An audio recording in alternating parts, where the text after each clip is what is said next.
Trevor, you would know right now that the government, this current government, has got an emphasis on electrification and on really the whole energy transformation that they see. There's big investments coming from government into those areas.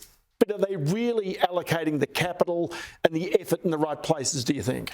Well, I think if a country had to rely on government investing in business, it'd be going nowhere anyway. If it's relying on them supporting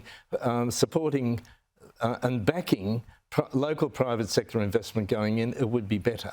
But it's not going to risk its public monies, taxation monies.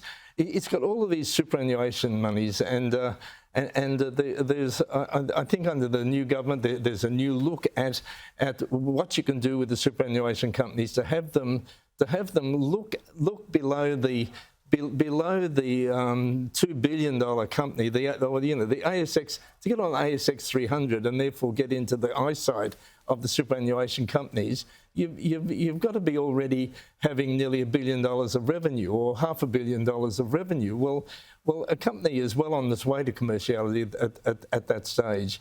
But where the business come from, we've identified, we've very successfully taken three businesses from backyards to be worth hundreds of millions of dollars already, and EV Networks is a classic example of that.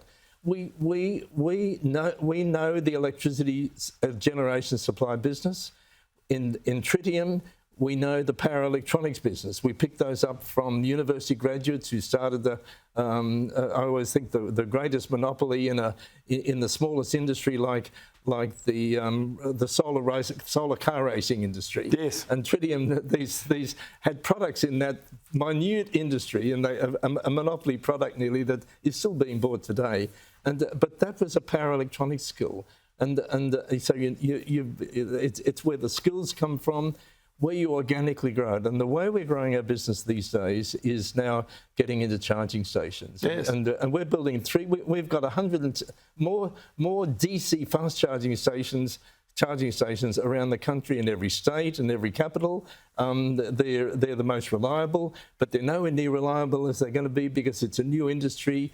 People need service agreements, and the industry is still maturing. But we're just about, but we invested first in that. We've got 110 stations live around the country, of 300 in build, that'll be all built by the middle of 24. I think that's time, and we're growing. And we expect to take that business to America because it's as good as any business anywhere in the world. But we're creating, we've got 100 people in that job. In Tritium, we've taken that of engineers and product developers in Brisbane, of here course. In Brisbane. Yeah, that's right. For the number one in America, number 3 DC fast charging retailer globally in the world, and we build in America, as I said, to sell in America and so forth. We build in Australia to sell around Australia. But the engine room, we employ 200 engineers there. These are the engine rooms that create other jobs. They create secondary industry, yes, supply industry. And this is the thing also, Roger, because with one of the first investments you'll make will be in this EV business.